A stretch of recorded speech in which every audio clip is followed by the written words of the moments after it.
The AI boom is entering a new phase, one of discipline over expansion, as Meta and Amazon now cut jobs to refocus on efficiency, profitability and automation-driven restructuring. Let's head to Florida. We're joined by Brad Gastworth from Circular Technology. Good to see you, sir. Obviously, Meta and Amazon, very different reasons.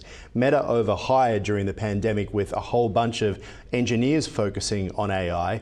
But the reason we're seeing 14,000 job cuts from Amazon is because of the use of AI, which are two very different things. Yeah, and first and foremost, Aaron, I don't expect this to be the last of these cuts that we're going to be hearing. I expect many more technology companies and just corporations in general making cuts due to AI. But yeah, you're right. Amazon's Jassy clearly stated that these cuts were because of AI efficiency. 14,000 cuts, nothing to sneeze at. On the Meta side, I mean, there's a lot from the research lab. I mean, let's also not forget that they did hire and put some ridiculous employment numbers or offers in front of some very highly paid professionals there. But they had some overlaps, and there's, essentially they're getting rid of more on the research side than now we're getting to productization for Meta. But ultimately, I do expect many more cuts due to AI at corporations, and this is just the beginning. We had a mining boom in Australia where there were job cuts after a huge boom. And the reason for the job cuts is they were moving from setting up to actually using the technology. And is that essentially what is happening here? We've seen a huge boom for software engineers and for research in the AI sphere. And now it's to a point where corporate can look at it and say, well, we can actually use that. We don't need those people, and we don't need as many people using it either.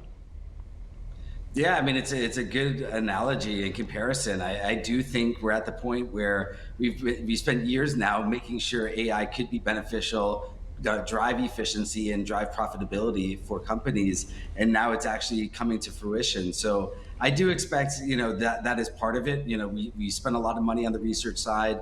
There's been a lot that has been developed, and now that we have product, you can get rid of some of those research areas that we've gotten productized. But I do think you're going to see more AI displacing more jobs in the months to come. I don't think this is, again, I don't think this is a one-off. I expect this to happen, many companies over the next several months, and this is just the beginning. And where is that drive coming from? Is this coming from investors, much like in the world of streaming, where it was no longer about compete with Netflix and it was make a damn profit? Well, I think there's also now, because of AI, because of this efficiency, you just don't need humans to do certain tasks. So, on the most basic level, if it's a marketing company, there's some very basic things that, let's say you had a team of 30 or 40 at a mid-sized company, or a team of thousands at a large corporation, maybe you only need 10 to 20 instead of that 1,000-person design part, because AI can do a majority of that for you. So you need just basically a few point people to run these projects, and then making sure that you're getting the product that you need. But AI is really going to displace a lot, first on the customer service side, which we're seeing absolutely with the agents going into customer service. We're still not even perfect there yet, and I think there's a lot more jobs to be displaced on that side. And again, we're just scratching the surface of what's going to happen. And discipline over discovery, do you think that will be the terminology we'll be hearing over the next year? Because obviously the US unemployment rate is starting to climb. There's concerns about the jobless number there. But for many of these companies, that's not their issue. Their issue is dealing with the investors. And if the investors want discipline, then now becomes a time of discipline. Yeah, I mean, it's a really good way to look at it, Aaron. I don't know. I actually think these companies are not going to have the greatest discipline in the near term being the next, call it 1 to 2 years. I think there's still going to be a little bit of a Wild West and crazy spend just for land grab, and to be potentially the first with ASI, with artificial super intelligence. I think when we get to that level, then discipline really starts to kick in. And I think if you look at Meta, they certainly haven't been that discipline, putting billion-dollar pay packages to executives. So I agree with you. I think companies need to establish discipline for profitability, and I think we'll see that. But right now, there's this land grab going that I think these companies are going to continue to spend astronomical numbers to get this land grab. But then, yeah, I mean, discipline there, you are starting to see some of that to go into the bottom line but I still think spend is going to be out of control for the next several years. And Mark Zuckerberg calling for smaller load-bearing teams to reshape Meta's AI culture and also productivity goals. How do you see that playing out? Yeah, it's a little bit humorous, just the fact that they just ramped up those divisions so significantly. But you have a new lead on the AI side who's putting his own footprint. But I mean, they've also been a little bit behind in the AI race. So let's see what actually happens. Let's see if this actually works for the company. It's hard to really rule out Meta and the intelligence that company has, given the history and what they've been able to do. But ultimately, that's a new change on how they're going to look in building that company within AI, and we'll see if it works. And about, I mean, the kind of unique situation of Amazon automating human resources.